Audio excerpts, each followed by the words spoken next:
À voir sur ce salon, une nouveauté que nous présente Toyota, c'est la Prius. Qu'est-ce donc exactement que cette voiture? Alors la Prius, c'est la nouvelle technologie. On est les premiers à lancer ça sur le marché, une voiture hybride, moteur électrique et essence, combinés, ensemble tous les deux. Donc elle passe aussi bien de l'un à l'autre, on marche tous les deux en même temps. Le moteur électrique se met en fonction quand on arrive en ville et dès qu'on dépasse une certaine vitesse, le moteur essence prend le relais, ce qui recharge les batteries en même temps. Alors boîte automatique, c'est quelque chose qu'il faut Boîte préciser. automatique tout simple, pour le système du fonctionnement, c'est beaucoup plus simple d'avoir une boîte automatique que de le faire en boîte mécanique. Avec des performances qui sont par rapport à une voiture normale. Un moteur 1500 qui développe à peu près 73 chevaux, donc performance classique, en moyenne 170 km/h sans aucune difficulté, quoi. Est-ce qu'on fait des économies avec ce type de véhicule? On arrive à réduire la consommation de moitié du fait que le moteur électrique prend le relais avec le moteur essence. Alors moteur électrique, qui dit moteur électrique dit obligation de recharger les batteries? Non, les batteries se rechargent automatiquement. Automatiquement, d'accord, donc il n'y a pas besoin de la brancher. Aucun entretien, juste l'entretien courant du moteur à essence. Prius. C'est son nom, Prius, Toyota.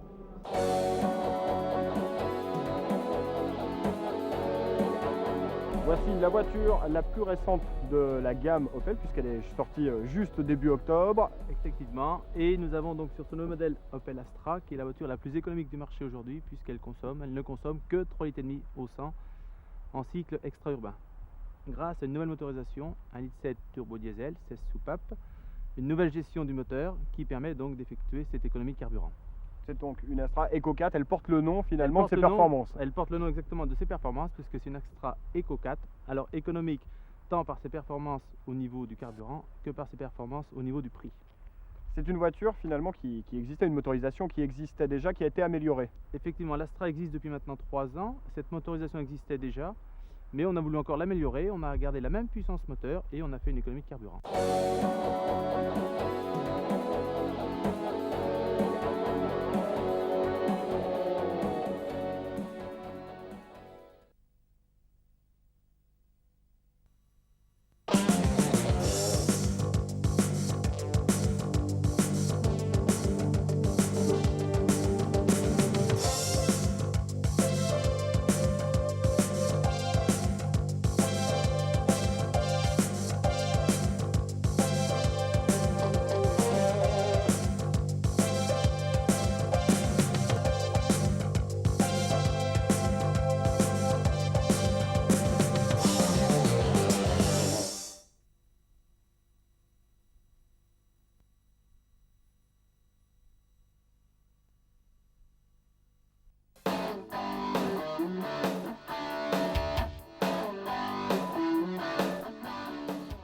Il n'y a plus les anciens motards comme ils étaient avant. Et nous, on a l'avantage de toucher une clientèle un peu différente parce que c'est des machines belles, classe, et c'est une clientèle un peu spéciale. Faut prendre soin de leur machine. Voilà.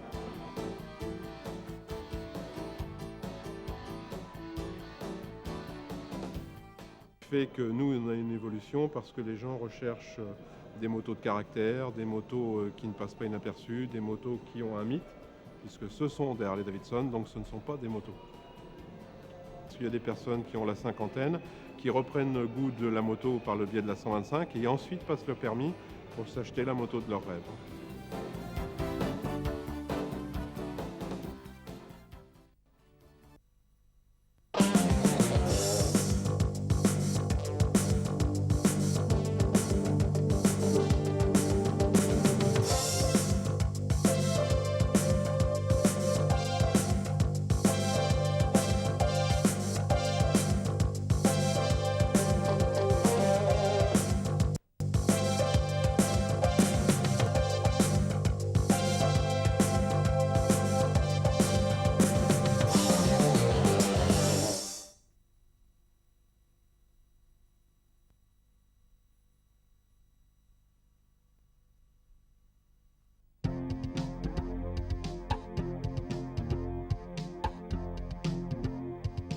Alors l'histoire de la voiture, donc c'est avant tout pour participer au Shell Eco-Marathon et qui a pour but de parcourir un maximum de kilomètres avec un minimum de carburant.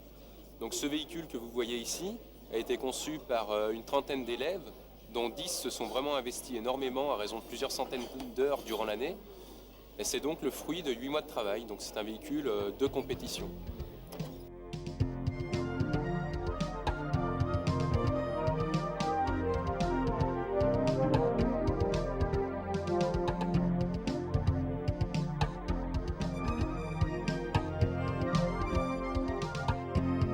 Est-ce qu'on peut appeler ça une voiture?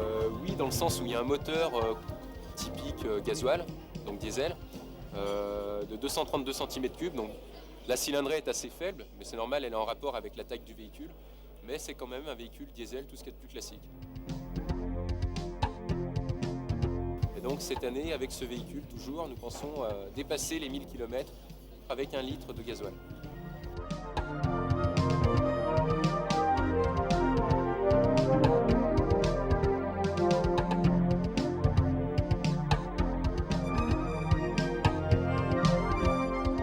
Par rapport à un véhicule classique, on pourrait dire que si on appliquait la consommation de ce véhicule à une Clio par exemple, eh ben, Monsieur Tout-le-Monde avec sa Clio, avec un seul plein, pourrait faire le tour du monde.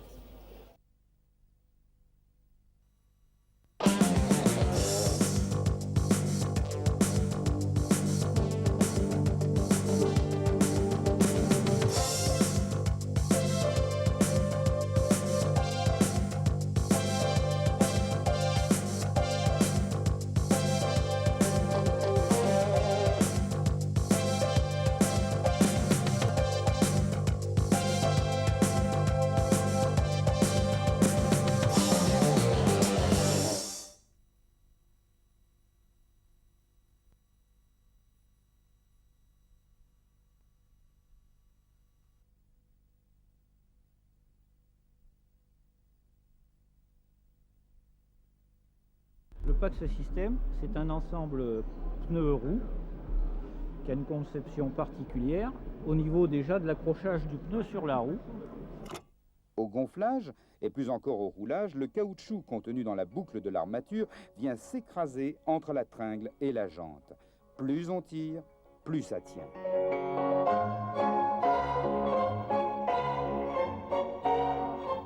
Le véhicule qui est équipé avec le Pax System a un meilleur comportement, une meilleure précision de conduite.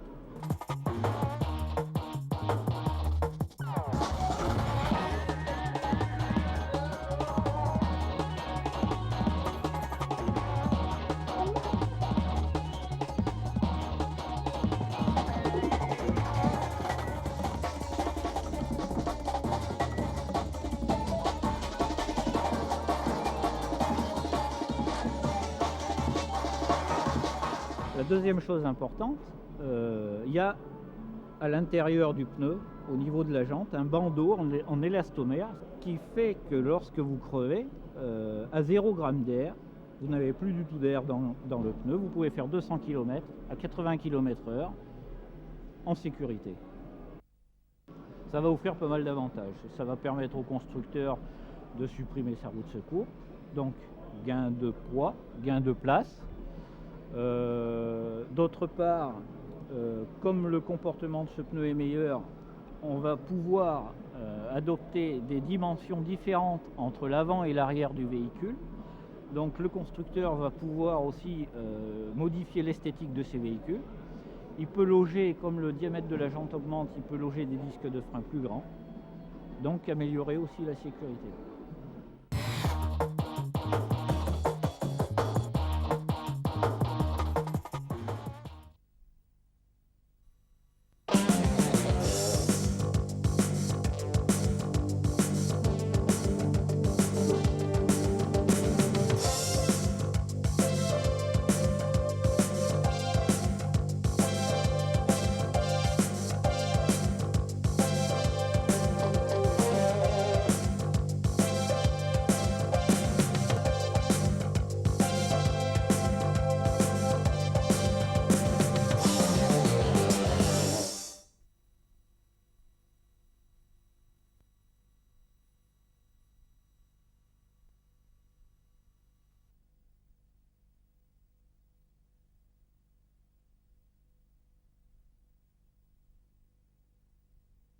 L'éducation routière commence depuis, on peut même dire, pratiquement dès la maternelle.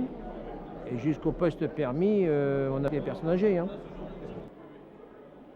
Notre rôle aujourd'hui, c'est de montrer qu'on n'est pas là justement pour faire du permis de conduire, on est là pour faire de la sécurité routière. Et ce qu'on aimerait bien, c'est que maintenant les personnes qui passent chez nous ne passent pas simplement pour venir chercher le permis de conduire. On aimerait faire changer l'état d'esprit des gens, qu'ils viennent chercher une formation. Et cette formation ne s'arrête pas au permis de conduire, puisque on le sait tous, on a tous un permis de conduire.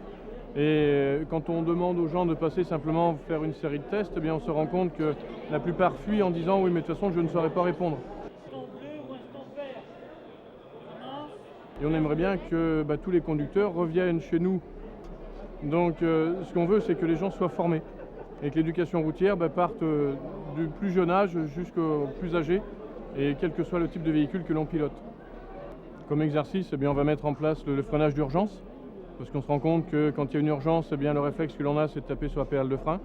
Et puis on va essayer de faire passer les idées reçues concernant l'ABS, parce qu'on entend plein de choses, il se voit plein de choses, et la prise de conscience est quand même meilleure quand on met en pratique.